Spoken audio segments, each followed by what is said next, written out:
जय श्री सीताराम। हम अब पॉलिटी स्टार्ट करेंगे और पॉलिटी जो है स्टोरी के तहत हम पढ़ेंगे, क्योंकि बहुत फैक्ट है इसमें और फैक्ट याद करना आसान बात नहीं है। उसके लिए हमें कहानी का सहारा लेना पड़ेगा, जिससे हमारे फैक्ट हमेशा के लिए याद हो जाएंगे, तथ्य हमेशा के लिए याद हो जाएंगे। तो जैसा कि आप लोग जानते हैं कि अंग्रेज़ भारत आए और हम पर राज किए, जैसा कि आपने सुना है और सुनते आ रहे हैं। और फिर लंबे साल के संघर्ष के बाद जो है, लंबे वर्षों संघर्ष के बाद भारत आज़ाद हुआ। लेकिन किस तरीके से राज किया, कौन कौन सी विधि अपनाई, इसको भी हम थोड़ा देखते हैं।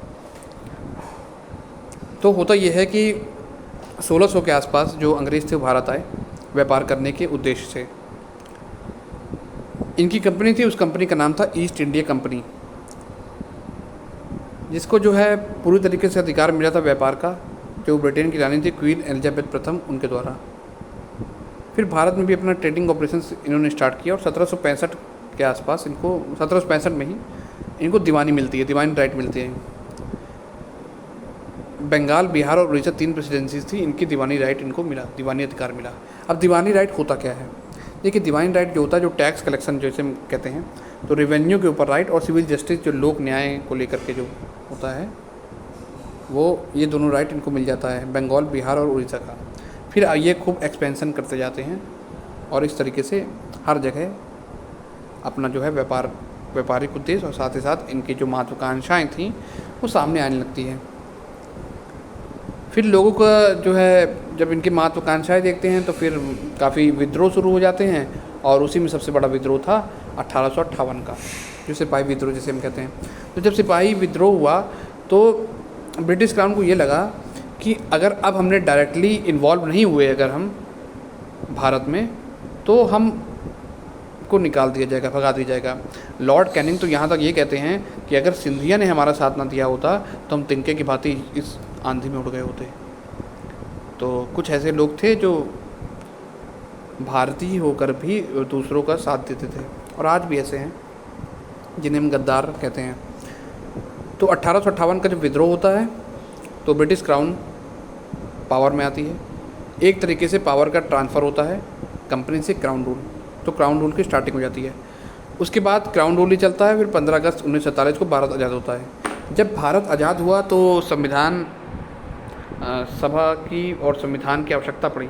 तो संविधान की जो आवश्यकता पड़ी वो संविधान सभा के द्वारा पूरा हुआ संविधान। तो संविधान सभा जो है, कैबिनेट मिशन प्लान जो आया था, उसके तहत 1946 में संविधान सभा बैठी, और उस सभा ने 26 जनवरी 1950 को जो है भारत का संविधान बना करके पूरी तरीके से ला दिया।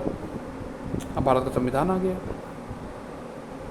तो क्या हुआ कि जब अंग्रेज पावर में आए 1773 के आसपास पूरी तरीके से, और वहाँ से लेकर जब इनके पास एक्ट बनाने का, लॉ बनाने की ताकत आई, वहाँ से लेकर के जो भारत संविधान बना, इसके बीच में बहुत से ऐसे इवेंट हुए जिसको पढ़ना बहुत ज़रूरी है।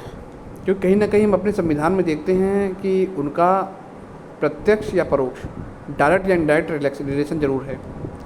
हमने वहाँ से कई चीज़ें उठाई हैं, ख़ास तौर से गवर्नमेंट ऑफ इंडिया एक्ट 1935।